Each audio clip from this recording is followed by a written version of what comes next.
I think a lot of the build of this looks like finding the best duration, non-concentration spells and playing a pseudo tank where you want to play a character that's trying to get hits, but instead of Barbarian making 2 attacks around, you cast 9th level spells. Yeah. And the Barbarian goes, I don't know why my class exists.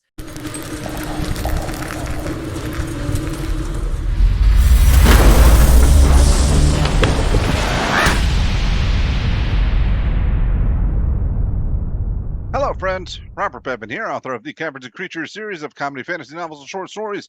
With me is Sam West, and today we're going to be continuing our Cleric series with the Forge Cleric. Bing, bing, bing. It's a hammer anvil. This is like the dwarfiest option I think ever printed without explicitly saying dwarf on it anywhere. For thematics alone, want to play a Forge Domain dwarf. I just want to. Yeah, I was thinking dwarf the whole time, and it's not a dwarf, it's a cleric. Yeah. I know. The moment you think, what does a Forge Domain cleric look like? It's a dwarf. And then Yes. it's crafting things. It has nothing to do with cleric whatsoever, but it's just like, oh yeah, this is just what a Forge Master looks like. I like that this really like amps that up. I like my cleric divinity or domains to be narrow, just because I think you get a lot with a narrow domain. You get a lot more specific feeling and look, and then when you spread that across and like mix and match it with other archetypes, right? Like, what does a Triton Forge domain character look like? They deal with underwater creation. They deal with Triton or tridents and other cool bits and pieces there. A halfling Forge domain cleric, that's all about internal structures and like trying to forge things for the small village to flourish. I don't know. There's a lot of cool thematics that I think come with it. As an option, generic. I actually probably would recommend this to a new cleric player that would want to play a supportive cleric over life, and I would recommend it like every single time. Now that's still kind of boring. If they want to do something that's exciting and powerful, I'd probably point them to Tempest. That's still relatively simple, but this still does like really bare bones what you expect a Forge Domain cleric to do, and it doesn't do anything that like is overtly nuts. But you can stack it with some stuff to do obnoxious AC stacking garbage, but that's not like all it does. So that's nice at least. I don't know that I would call that garbage. I mean, that you take away that there goes the power of this subclass. The one thing I'm not thrilled with is that it's got these Forge Domain spells that kind of overlap with the features you get. I think that redundancy isn't necessarily a bad thing. It's sometimes like it helps you do one thing really well. We'll get into it as we talk through them because I think some of them aren't even like worth using. But we can start with the Forge Domain spells. So like every cleric in the game gets bonus prepared spells at 1st, 3rd, 5th, 7th, and 9th level based on their domain. So the first level spells you get are Identify and Searing Smite at 1st level. Identify is actually pretty great to have auto prepared because it's a ritual spell, and everyone in the game is a ritual caster as of D&D 1. And even if you're using old 5th edition, you're still a ritual caster as a cleric, so you're good to go. I like Identify a good bit. It's fine, and it feels really Forge Domain-y, right, to have like that ritual at your disposal all the time, right? Now, yes. Now, let me ask you this question. We all know you're not a fan of the smite spells, but how about Searing Smite not on a paladin? It's better. Searing Smite is just garbage still, no matter how you wrap it, right? So like Searing Smite, you need to get like 3d6 damage out of it to be worth the cast. There's no guarantee you get more than 1d6 damage out of it because like you need them to fail 3 saving throws or 2 saving throws in a row and for you to hit with an attack roll for it to pay for itself. I don't see that happening. Pay for what? So it's a 1st level spell. That's roughly worth 3d6 to 3d8 damage. Right? Yeah, but at least it's free. Like no, it costs you a spell slot. It's prepared, but it isn't free. Now, I will say, if you want to hit people with a hammer as a dwarf, you can do worse things than Searing Smite. This does help you in the specialty low tiers feel like, yeah, I'm about as good as the fighter is with my hammer, and I have to spend a spell slot. They don't. That's fine, right? You could do a little bit better than your fighter rogue allies in combat in the low tiers with this thing. Now, is it better than doing any other 1st level spell? Not really. But it is a thing you're allowed to do. And it's at least you don't also get Divine Smite that just immediately makes us invalidated. At least you can sometimes say, well, I want to make attack rolls. How do I make attack rolls? This is kind of how you make attack rolls in the low tiers. All right. Next options we get are Heat Metal, which I know you're a huge fan of, and Magic Weapon, which I believe neither of us are. No. Yeah. But I do like Heat Metal. Yes, absolutely. It's actually perfect for it. And it, while still a little bit narrow, this is the narrow level of effect that I want on my Forged Domain Cleric. I want my Forged Domain Clerics to punish people wearing inferior armor to their make, right? I'm just envisioning this dwarf artisan that goes shoddy craftsmanship, then I'm gonna melt the hinges, and then they just like are squealing as it pincers in and kills them. Yeah, that's very on brand. Or he starts You'd pounding on it while the guy's wearing it to you'd have fix the Warhammer. imperfections. That's really fun. Magic Weapon, on the other hand, not so great. Concentration, +1 to hit and damage, not usually worth it. Can't apply to magic weapons. So apart, so it doesn't scale that well. I would pass on this thing most of the time. Yeah.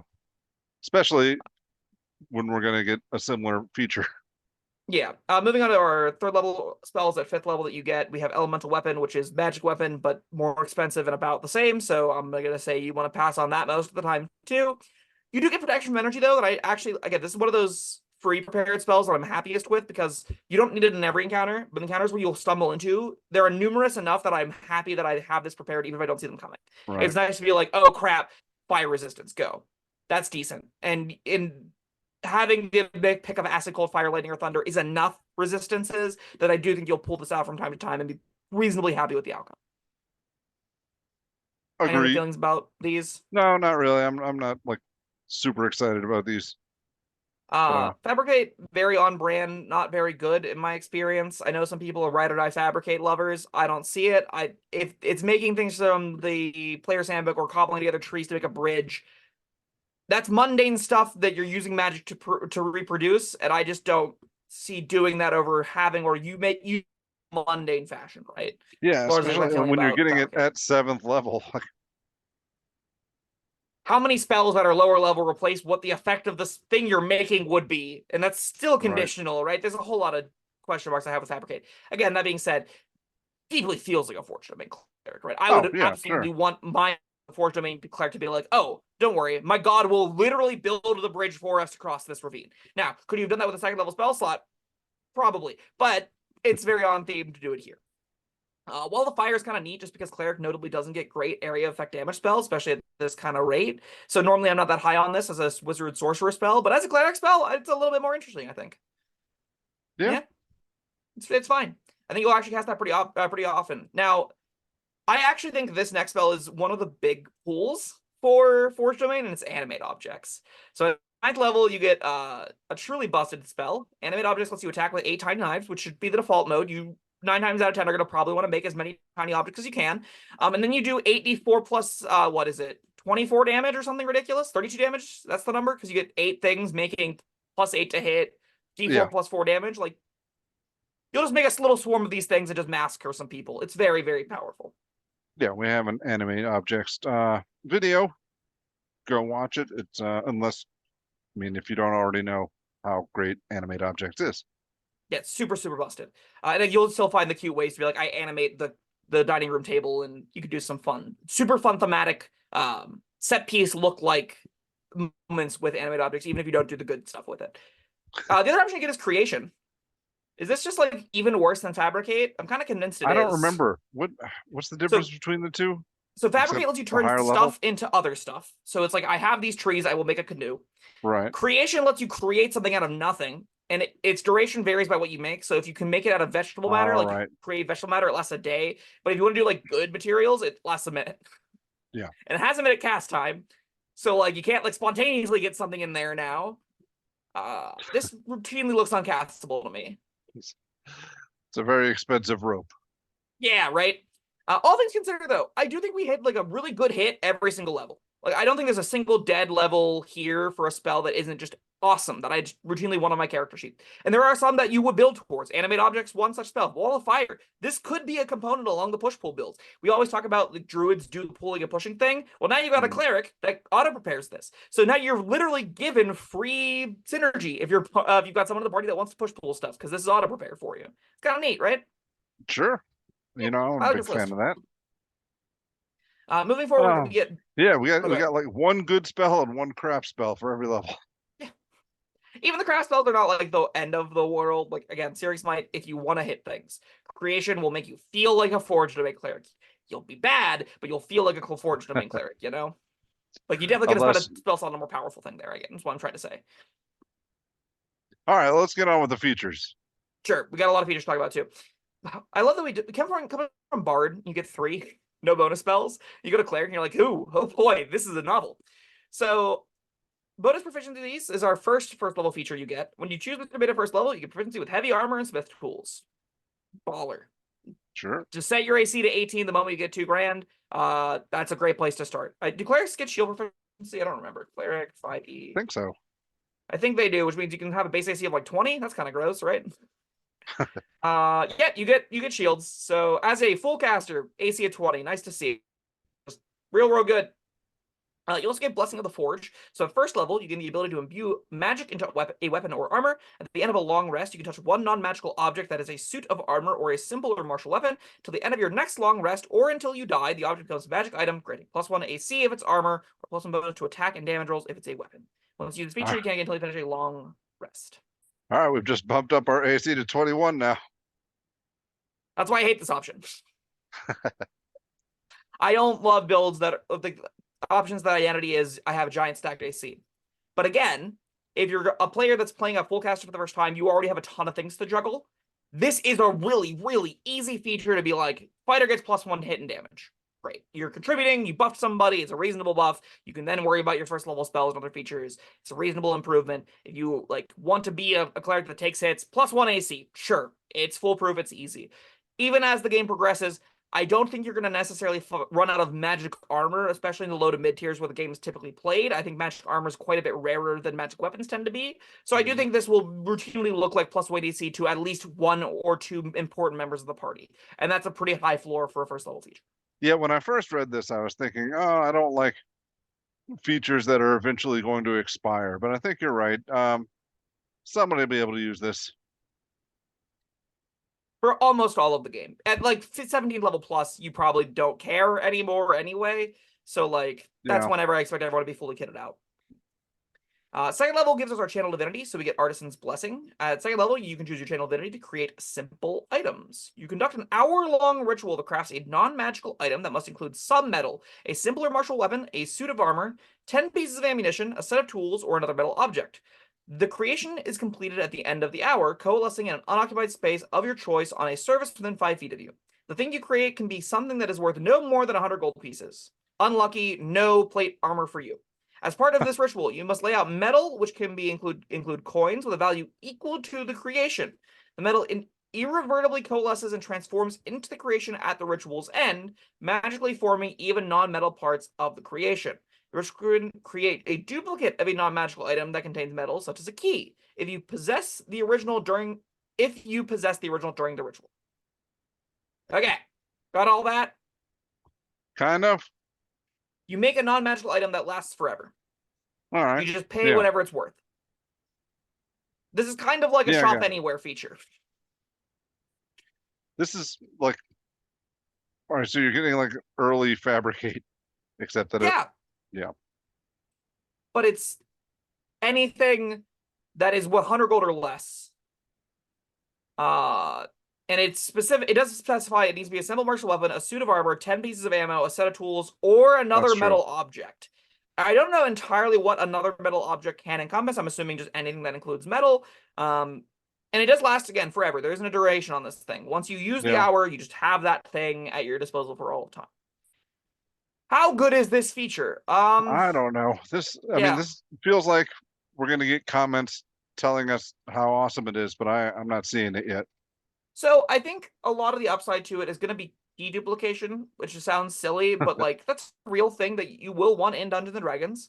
I can imagine like the rogue steals a key off somebody during a party, and before they leave, you give them their key back so they don't know it's missing. That's a kind of a really easy plan that this lines up. This is a very easy on-ramp to having a cleric that has a certain job in a heist. I like that. I also like this thing can make a lock. So you could just make a metal lock for pretty cheap. Just pull out a couple silver pieces. If you don't have that object on you, lock that door as you're going into the dungeon or whatever. That's fine. You probably can find ways every long rest, even while adventuring, just to be like, all right, how much gold did we get on us? How much gold is in the dungeon? What should I make? And just have like a list of metal objects that you could just pull out and produce every time you don't use your Churn Undead as your channel divinity. This is the kind of thing that you'll fall back on, I think, pretty consistently. How valuable those metal objects are, whenever you could just buy them in town, yeah, that's a whole other question. But it's pretty harmless, I think. At least it's just second level. Yeah. And again, it makes you feel like a Forge Cleric, right? I would expect Forge Clerics to make metal things. Sure. This is a pretty clean, ubiquitous, you make whatever metal thing you want. And also, like, any armor under 100 gold pieces, you can now give the team. So that's nice. 6th level, you get another stone simple feature. Starting at 6th level, your Master of the Forge gives you special abilities. Resistance to fire damage, and while you're wearing heavy armor, +1 AC. Bump, bump, bump. Yep, now we're saying on a comfortable AC of 22. Sure. 22 AC is a lot of AC. And maybe you, what was the feat that gives you a fighting style and you pick up defense? Sure, 23 AC. To take a level 1 fighter. But yeah, that also works. You cast shield. Yeah. That's also very real and accessible, right? If you take the feat that instead gives you a spell, like an abjuration spell that you can cast with spell slots. Someone very else high casts armor class haste on character. you. Yeah. Oh god. You can use stack. You can also just cast Shield of Faith, right? That's +2 AC. So if you want a cleric that just doesn't get hit in the low tiers, at 6th level, you're gonna rock a pretty obnoxious armor class. Honestly, at 1st level, you're gonna rock a pretty obnoxious armor class. So very, very good. Again, not riveting. This is why I point this to players that are. I want to play a spellcaster, but I have to learn the spells. I don't want to worry about a lot of complexity. I think there's a lot of simplicity here. And I do tend to push this out of the hands of experienced players, because what it tends to boil down to is how high does the AC go up? And I don't find that a particularly compelling build to play with at the table. I'm not going to lie to you. Yeah, well, this is one avenue toward doing that. Yep, it sure is. Is it better than Armorer? I'm not sure. Comment down below, let me know your thoughts if you think this is better than Armorer, or even like Paladin. But it is certainly a direction you can go. 8th level, so all clerics get either Divine Strike or the Cleric improvement. Cantrip improvement thing. Don't remember the name of that off the top of my head. But this is, you do a bonus D8 fire damage on hit with your weapon attacks, and at 14th level it becomes 2d8. Smite, you could bonus action Searing Smite, attack something, on hit, do d6 fire damage, and if you are willing to upcast it, maybe 5d6 fire damage, and then the bonus d8 fire damage. So your attacks kind of look decent. All right. They're not good, but they look kind of decent. At a moderate powered party, or even like a low powered party, if roleplay is a central focus of your tables, this will be an actual reasonable course of action in a lot of fights. But at like moderate to higher power level tables, you're just gonna be casting, and that's okay. You're still a full caster, and this is more or less a like passive class feature, more so than even anything else. Capping on 17th level, we've got Saint of Forge and Fire. This is possibly the simplest caster in the game.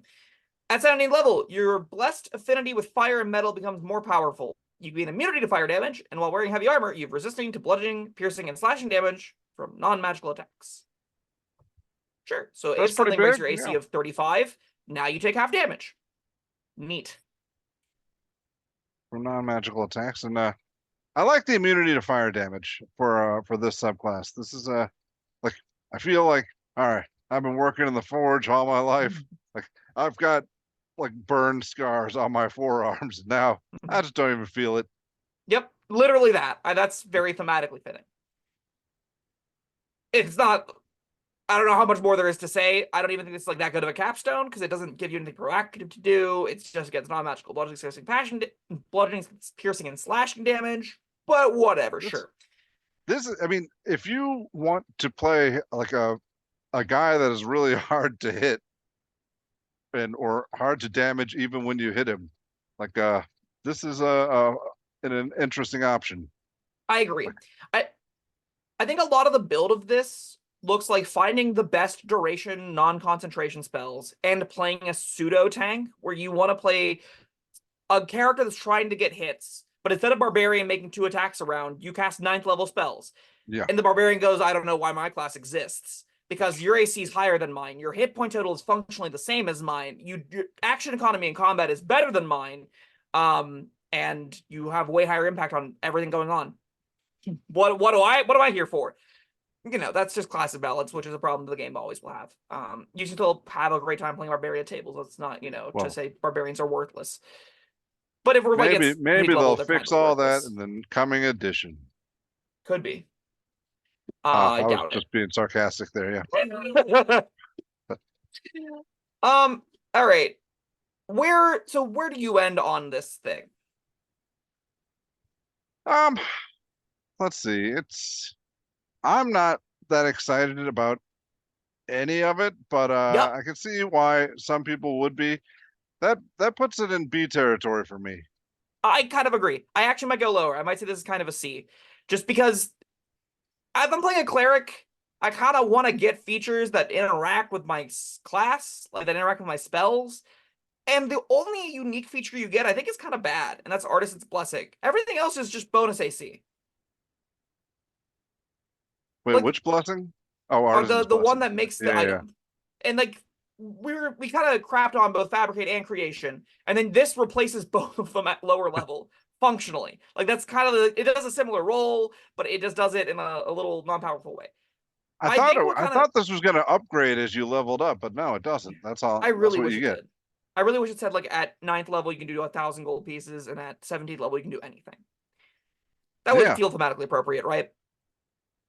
At the end of the day, yeah. though, Especially like if you could make like great armor for everybody, and then bless it for another AC.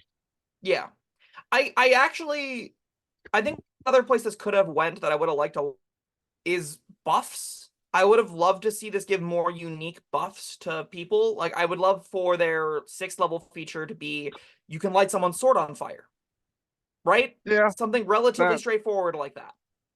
this is a selfish cleric though. There's not Yes. a lot here for the rest of the party. This is Yeah. I'm an indestructible meatball. Yeah. And then I cast animate objects and my AC is protecting my concentration, as is my 16 con. And I'm just gonna like be really miserable for DMs to build common counters around, right? Like that's a big part of this is just like an optimized version of this doesn't look fun to me. And I think a non-optimized version of this is kind of boring. But I do think there are real people in this game that would want a very straightforward option, an option that you don't have to work that hard to have be powerful. And I think this is an option you don't have to work that hard for it to be powerful. You just kind of go, I take all the things that give me plus AC. I don't really worry about my subclass. I ignore Artisan's Blessing because I don't understand it. I just get my resistances. I sometimes make an attack roll because that sounds cool. And when you do that attack roll, it'll be fine because I'll use my 4th level Searing Smite on it or whatever, right? This all combos together to be, I think, a really good option for a player that wants to do bread and butter cleric crap. And as far as bread and butter cleric crap goes, I think this is entirely reasonable. Again, AC stacking power stuff doesn't seem fun to me, and it doesn't explore any fun directions all that much past the bare bones of it. So that's why it's going to stay in C territory for me, I think. Yeah, it's fine. All right. I don't love it enough to defend it any more than that, but sticking with my B. Sure. All right, that was the Forge Domain Cleric. Thank you, Sam, and thank you everyone for joining us. I know we got a lot of Forge fans out there, so yeah, let us know why Sam's wrong, and I'm a little wrong. With that, yeah, like, subscribe, do all the buttons, and we'll see you next time. Goodbye.